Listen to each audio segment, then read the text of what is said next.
Greetings, everyone. Aleka Jackson-Jarrell here. And my research project explores how critical race theory, CRT, helps explain the barriers, resistance, and activism that shaped Black education during the post Reconstruction era. When I first began thinking about this research, my topic was extremely broad.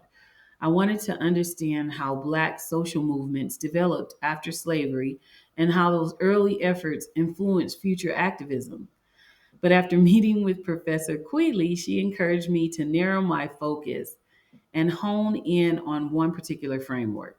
So together we decided that instead of trying to cover every movement, I should focus on education and what it looked like for Black people before and after Reconstruction, and how critical race theory could help me interpret those experiences. I've always been drawn to the question, how did Black people from the past resist racism and injustice, and what can we learn from their strategies today? By looking at education through the lens of CRT, I can connect those historical struggles to modern conversations about inequality and inequity, justice and reform.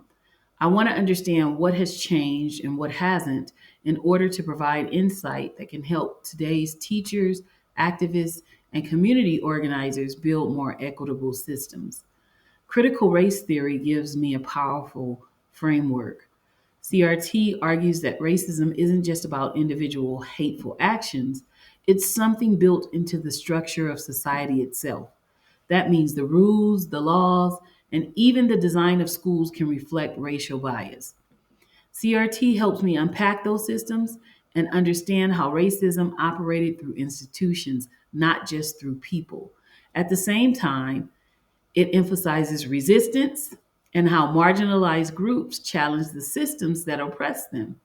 While newly freed Black people faced enormous barriers to education after post Reconstruction, they didn't just accept those limitations. They built their own schools, they raised money, they wrote their own textbooks, and turned churches into classrooms.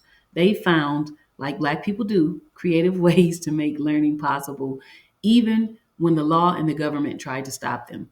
In that sense, education became a revolutionary act. So my research draws from a mix of theoretical and historical sources.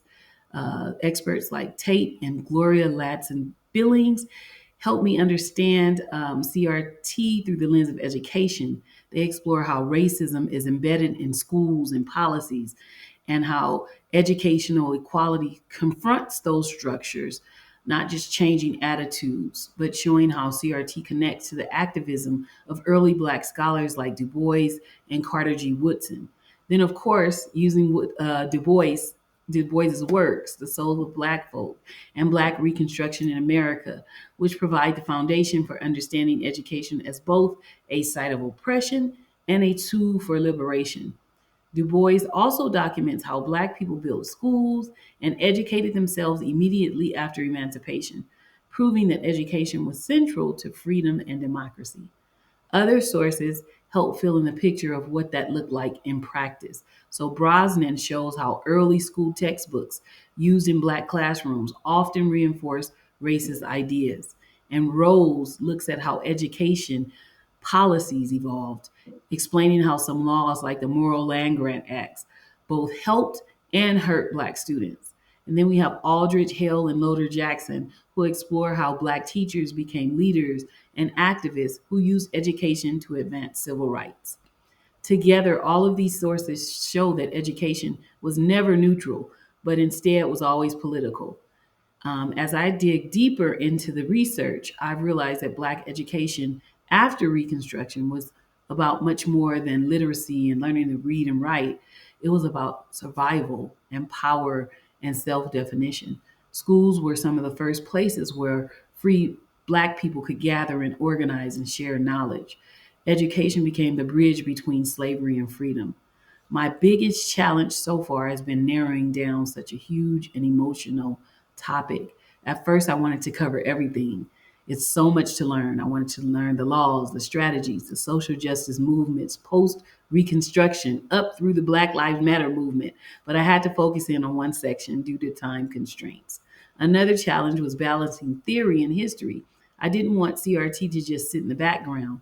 I wanted it to guide my analysis, helping me interpret how racism and resistance actually worked in real people's lives. Ultimately, my goal is to connect the past to the present. When I study how freed Black people use education as resistance, I see the direct links to the struggles we still face today.